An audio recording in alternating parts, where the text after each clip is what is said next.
Some stories will make you feel warm and fuzzy inside, and other stories will scare the crap out of you. We're definitely leaning towards the freaky side with today's top 10 list. Coming in number 10, we have the hotel check. There are several stories of people being spied on in their hotel rooms. If you ever get a room in a hotel, something you're supposed to do is turn off all the lights and check around with your camera for any lights that might be coming from places where they shouldn't be, because there might be a camera in your room watching you. Also, if you put your finger on the mirror and there's no gap, well, that could be another sign that there is a two-way mirror and someone is spying on you. That is what one Redditor wrote about. They were headed to bed one night and they noticed something strange about the smoke alarm above them. It seemed like there was 3 lights coming out of it. Now, these things are supposed to have 1 or some or a few lights on them, but 3 seemed a little excessive. So our Redditor stacked up some stuff on top of the bed and then climbed up to check out what was going on with this fire alarm. And they found a miniature camera tucked away in there. That would freak the hell out of me. Coming in at number 9, we have Unsuspected Guest. Back in the year 2000, there was a man who had someone staying in his home who he didn't know about. He first suspected something was off when he noticed food going missing every day. This was weird because he was living alone. Was some wild animal getting in? Well, he did what any person would do if he thought someone was taking daily trips into his kitchen, and he set up a camera. On the footage, he was shocked when he saw a woman walking around in his home. Now would be a good time to call the police, and that's exactly what he did. He called the police, they came over, he showed them the footage, and then they decided it was time for an inspection. They needed to learn how this woman was getting into his home. Well, it turns out she wasn't breaking in because she was already inside the house. She had tucked herself away in a small cabinet where she would lay down all day and wait for him to go to work. Coming in at number 8, we have Creeping in the Hallway. Now, this next story I actually pulled right off of my friend Megan. I remember when she told me this, and it was insanely terrifying. So my good old pal Megan was off to college in Thunder Bay, Canada, which isn't the nicest area in Canada. It's actually known for its violence and missing persons. Well, she was up there for nursing school and was sharing a house with 3 other nursing students. Well, one day when everyone was in bed, they heard a loud crash. What on earth could that be? Well, everyone was too scared to get out of bed and check, especially when they heard shuffling coming up from the hall. Some man had broken into their place and was clearly deranged. Now, he wasn't trying to steal anything, but a few of the girls in the house would sleep with their doors open, and he would just stand in their doorway staring at them in the dark. He moved from room to room, doing this for about 15 minutes, and was out of the house before the police arrived. He didn't steal anything, but he made sure that everyone in the house couldn't sleep for weeks. Coming in at number 7, we have the mysterious case of Chad Moorer. One day, Chad Moorer would just go missing. He was a young kid with a steady job, and he didn't seem to have any enemies, so for him to just up and disappear like this, it was very strange. Where on earth could he have gone? It didn't take the police long, but they found his body in a garage. At first glance, it would seem that he drove to the garage, closed the door, and then left his car running and took his own life. But there was something very strange about this case. Chad had cuts all over his hands and bruises all over his body. The only answer for this could be that he got into a fight with someone right before this happened. Also, based on the carbon monoxide levels in his body shown from the autopsy, it would seem that Chad was unconscious at the time of his death and could have not drove himself to the garage. An investigation was launched, but no one ever got to the bottom of who could have committed this crime and why they wanted Chad dead. Coming in number 6, we have the Exorcism of Kennedy Ife. Kennedy Ife grew up in a very religious family. His parents wanted him and his 4 brothers to grow up worshiping God. So when Kennedy started to act strange, the family took notice and they thought it could be the work of the devil. Now, by acting strange, I don't mean that he was a teenage boy who started to lash out and try to be his own person. No, he started biting his parents and told them that there was a python living inside his body. Now, because of the family being extremely religious, they didn't turn to the police or medical attention to try and help their son. Instead, they tied him to a bed and started to perform an exorcism on him. They kept him there for 3 days until one of the brothers, Colin Ife, called the police. By the time the police got there, Kennedy had already passed away and the whole family was arrested for manslaughter. Even though that it was clear what they had just done was illegal, a jury found them not guilty. Coming in number 5, we have the Dilatov Pass skiers. If you're going for a fun skiing trip, find out if there's a location called Death Mountain first. Dilatov Pass is known as one of the harshest environments on the planet where few things have ever been able to survive. But in 1959, a group of skiers thought they would test the elements and find out if they had what it took to go on a skiing trip out there. Well, it turns out that they didn't. There were 9 of them that took this trip up there and none of them came back. Now, it should be clear that the elements took their lives, but when their bodies were found, a lot of questions were brought up. 5 of them were found just in their underwear. Their tents were ripped open and they had walked barefoot towards a forest. All 5 of them froze to death. The other 4 were found with their heads and chests caved in and their tongues cut out. No one has any idea what happened to them, but some suspect that a native tribe might have come across them and attacked them. Of course, there is also the suspicion that something supernatural happened, or that they all just went crazy from altitude sickness. Coming in at number 4, we have the case of Bobby Dunbar, a missing persons case that took the world by storm. And this was back in the year 1912. This was when the little Dunbar walked off from his family and was never seen again. It's wild because no one knows what happened to him. Did he get scooped up by someone who couldn't have kids and they wanted a baby for their own? Did the little kid walk off into the woods and learn to live with the wolves and become some sort of half man, half beast? We honestly will never know, and people are still scratching their heads about what happened. There was never a body discovered or anyone who had said that they had seen the kid get scooped up. Maybe the police were involved and the whole thing was a cover-up, but now it's been over 100 years and the case is long since cold. Coming in at number 3, we have Armin Muss. In the years of the early internet, there was a little known site called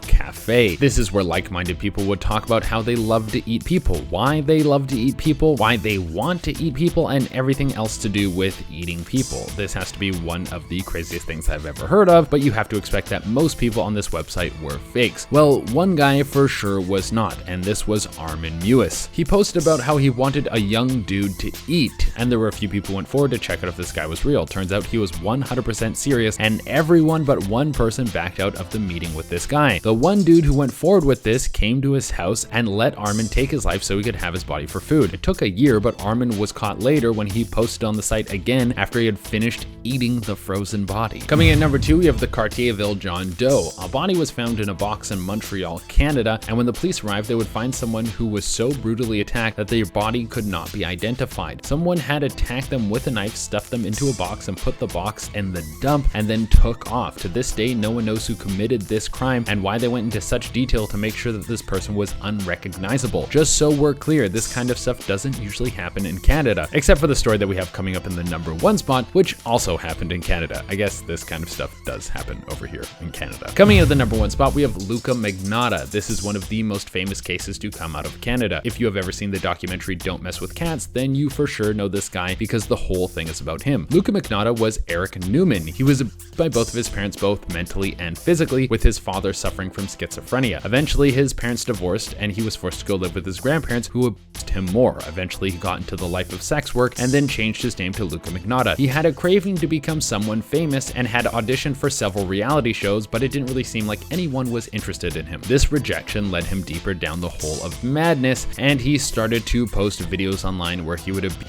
cats, and this is when people started to search for him. People tried to notify the police that there was this crazy person posting these videos where there were animals, but there wasn't too much interest in finding him until he attacked and killed an exchange student and then mailed parts of his body to different members of government. Yeah, the whole thing was a pretty wild case. He was eventually caught and is now in prison. All right, guys, thank you so much for tuning in. That has been our show. I'm your host, Chada Reyna, and we'll see you on the next one.